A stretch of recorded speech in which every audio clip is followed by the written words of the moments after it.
Hai guys, kamu pemula. Bingung mau belajar bahasa Inggris mulainya dari mana? Mau cepat lancar bahasa Inggris? Yuk, kita belajar bareng dengan Miss Nanda. Check it out!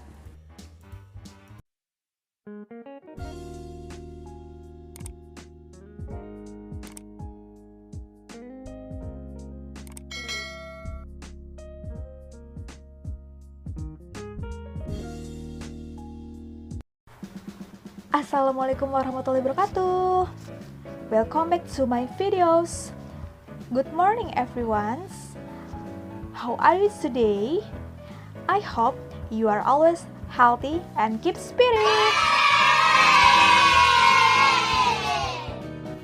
Before I teach you, you must listen carefully and prepare your English book, your notebook, and your stationery. Happy learning!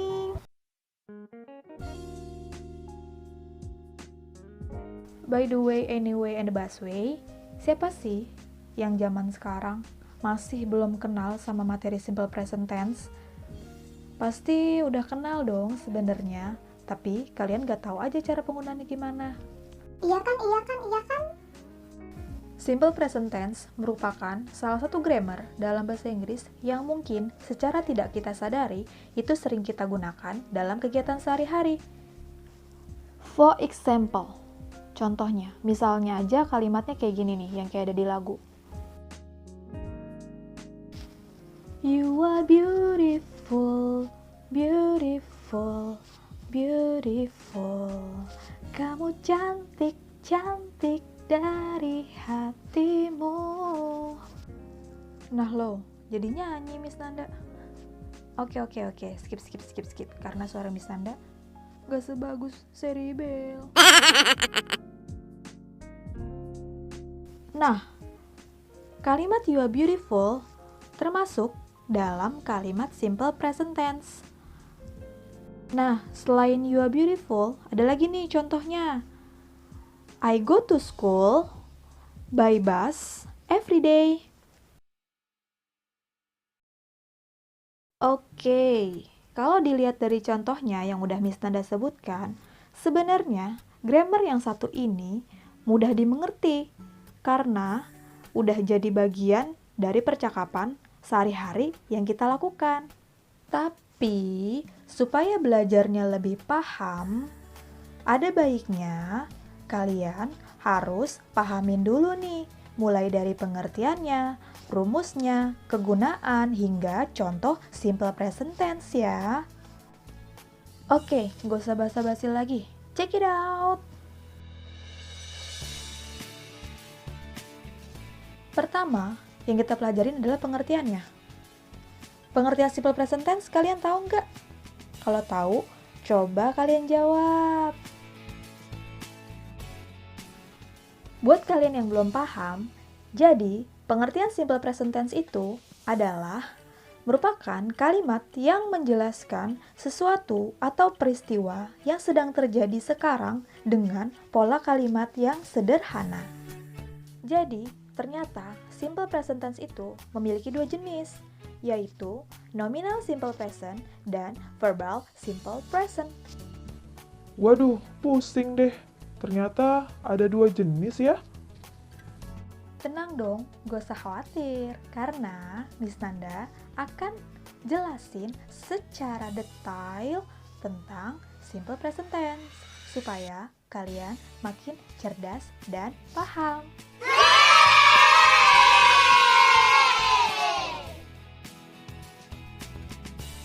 Oke, sekarang kita belajar tentang rumus simple present tense.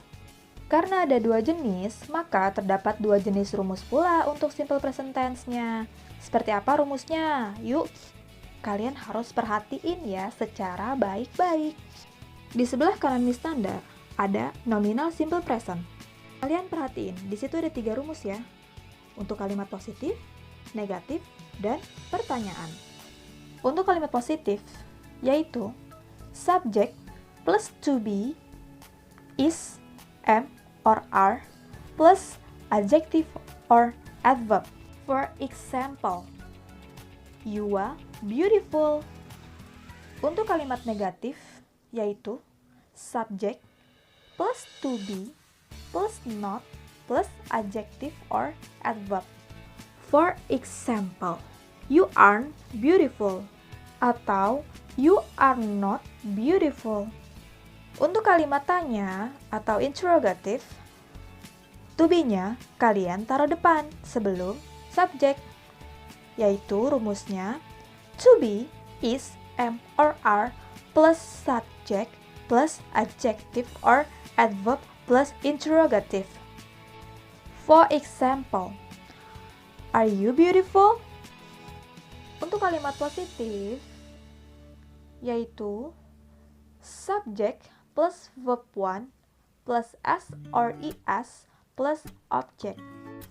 Khusus untuk tambahan s or es hanya digunakan untuk subjek she, he, it, dan nama orang tunggal. For example, he goes to school. Untuk kalimat negatif, rumusnya yaitu subject plus don't or doesn't plus verb 1 plus object. Don't digunakan hanya untuk subjek I, you, they, we, dan dua nama orang. Sedangkan untuk doesn't hanya digunakan untuk subjek she, he, it, dan nama orang tunggal. For example, he doesn't go to school.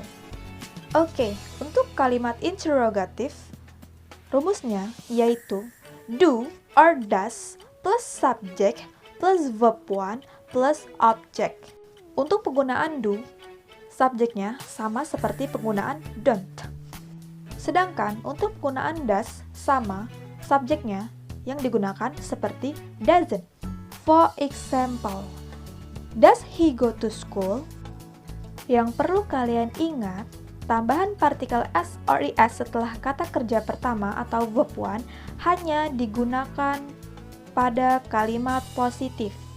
Ingat ya, hanya digunakan untuk kalimat positif dan tidak digunakan pada kalimat negatif atau interrogatif. Dari rumus yang udah Miss Nanda sebutkan, apakah kalian udah mulai mengerti atau udah mulai paham di mana letak perbedaan antara nominal dan verbal?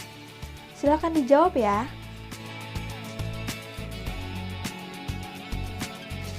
Oke, sekarang kita bahas kegunaan simple present tense. Setiap jenis kalimat tentu punya kegunaan dalam percakapan sehari-hari. Lalu, apakah kegunaan dari simple present tense? Kegunaan yang pertama yaitu habitually atau yang menyatakan kebiasaan sehari-hari. For example, I usually drink mineral water before go to bed. Kegunaan yang kedua yaitu untuk menyatakan tindakan yang dilakukan secara berulang-ulang atau secara terus-menerus. For example, my mom always cooks every day. Kegunaan yang ketiga yaitu untuk menyatakan suatu fakta. For example, Miss Nanda is an English teacher. Kegunaan selanjutnya yaitu untuk menyatakan suatu perintah. For example, turn off the lamp before you sleep. Untuk kegunaan yang terakhir, yaitu untuk menyatakan kepemilikan. For example, this is my book. Dan yang terakhir yang harus kita pelajari dalam simple present tense, yaitu time signal atau keterangan waktunya.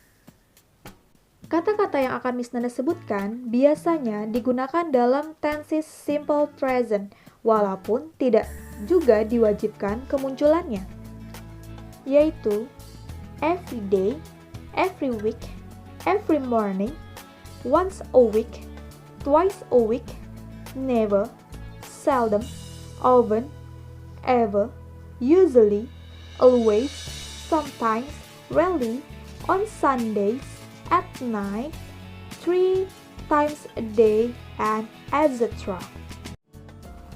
Okay, that's all for me. Thanks for watching. Don't forget to like, comment, and subscribe. See you in the next video. Wassalamualaikum warahmatullahi wabarakatuh.